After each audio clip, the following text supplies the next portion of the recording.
Bien, bonjour Sarah. Bonjour. Donc Sarah Cabero, toi tu es au salon des métiers solidaires là, au château.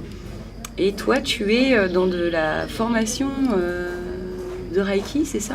Alors plusieurs formations en fait. Ouais. En PNL coaching, Ouais. sophrologie et Reiki. D'accord. Univers d'être en fait, c'est le centre de formation et qui permet en fait aux élèves d'être thérapeutes à la fin de la formation. Et là, elle dure combien de temps cette formation? Alors ça varie environ 8 mois. Ah oui. D'accord. Après j'ai des personnes qui le font à distance Ouais. et des personnes qui le font en présentiel. D'accord.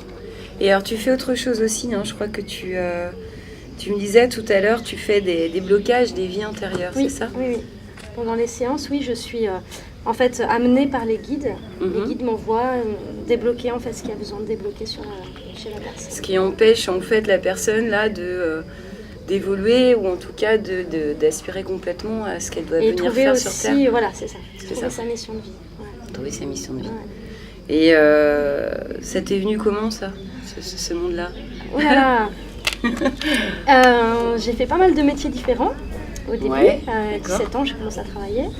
Et puis ensuite, j'ai fait beaucoup d'aide à la personne, puis je trouvais pas ce que je voulais faire vraiment. Tu pas ta place Non. ou... Et puis j'ai été voir une psychothérapeute et là elle m'a parlé de la sophrologie et puis 15 jours après j'étais en formation à Paris. Donc Et après ça a été que par des rencontres. en une fait, psychothérapeute ouverte quand même. qui m'a conseillé la sophrologie. En Ouais. sophrologie j'ai rencontré des personnes qui étaient coachs. Ouais. Donc ça m'a amené au coaching et en formation coaching j'ai rencontré des personnes initiées au Reiki qui étaient tellement heureuses que je me suis dit bah, moi aussi je vais être initiée au Reiki et du coup et après je suis partie sur plein de Reiki différents en fait. Et alors du coup ta première séance de Reiki, donc c'est des transmissions, c'est ça? Ça se passe comment? On transmet l'énergie, on bénit quelqu'un pour... Alors non, C'est on quoi? bénit pas quelqu'un, en On fait on est transmet? canal de l'énergie Ouais. et donc simplement en fait on va reconnecter la personne parce que ces énergies-là dans d'autres vies on y a déjà été initié, on va simplement réactiver ce qu'il y a besoin de réactiver. Et on ne peut pas être tout simplement déjà réceptive à ce canal-là sans forcément avoir une initiation Alors Reiki? si, quand tu regardes Si. les magnétiseurs par exemple. D'accord. Mais les magnétiseurs, si tu veux, il y en a beaucoup, par exemple, qui n'arrivent pas à se protéger. Moi, j'ai beaucoup de personnes qui Oui. viennent se reformer avec moi parce qu'il leur manque en fait des outils ou des éléments. D'accord. Donc du coup, ça leur permet de vraiment mieux connecter et Ouais. plus dans l'amour et mieux. D'accord. Et en termes de... c'est une forme de médiumnité que tu as finalement Ouais, par rapport ouais. aux vies karmiques? En fait, Euh, c'est par les guides, en fait, je suis beaucoup ouais. guidée par Jésus, Marie et Ouais. par les guides de la personne et les miens. Et ça se passe comment? Alors tu entends, tu entends, tu sens, tu ressens, tu sais, c'est quoi? Comment tu J'ai définirais? commencé par le clair ressenti au début. Et puis peu à peu, ça s'est ouvert. Ensuite, ça a été l'audition et puis ensuite la vision. Et maintenant, on a tout, en fait. Là, maintenant t'as tout. Voilà. Et comment tu gères ça toi? Bah, très bien. Ouais. En fait, si tu veux, je suis en soin, on ne sait jamais ce qui va se passer. On peut me demander de toucher la personne, de simplement d'être au-dessus, on peut me demander de faire le souffle, on peut me demander de faire des symboles spécifiques. Simplement, je suis en fait ce qu'on me dit et je vais débloquer comme ça. D'accord. Tu as quel âge Sarah? Parce que t'es 32 ans. 32. Mm. Donc ça t'est venu... à quel âge t'as démarré? Tu m'as dit Il y a 7 ans.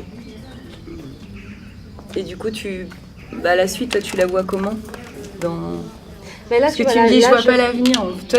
Toi, t'as rien à voir avec l'avenir. Hein, Voilà, ta c'est ça. Moi, médiumnité, c'est hein, vraiment, ça. je vais débloquer et aider les Ok. gens dans leur mission de vie. Trouver leur mission de vie. Et toi, la tienne, c'est quoi alors? Alors la mienne, c'est l'écriture, parce que j'ai été vraiment guidée pour... Ah oui, on faire n'en mes a pas bouquins. parlé, donc toi, tu écris également. Voilà, c'est ça. Ouais. Ouais. Donc des livres pour développer sa médiumnité, des livres pour booster son entreprise, beaucoup de développement personnel sur la confiance en soi, la communication. Ouais. Et pour les enfants aussi, la D'accord. sophrologie. Et l'écriture, ça t'est venu avec la médiumnité ou tu écrivais déjà avant? Non, c'est venu au fur et à mesure. D'accord. Ouais. C'est pour toi, c'est un point d'ancrage? En fait, ça a commencé parce que j'avais fait des ateliers développement personnel, confiance en soi, apprivoiser son corps, etc. Ouais. Et puis de ces ateliers, du coup, j'en ai fait un livre. Enfin voilà, ça a été vraiment... Et puis pour les enfants, là, j'ai vraiment été poussée à l'écrire Donc tu fais de l'écriture automatique, inspirée. inspirée. Ouais, parce que ils ne rentrent pas en moi, les guides. Ils sont vraiment au-dessus et ils me guident.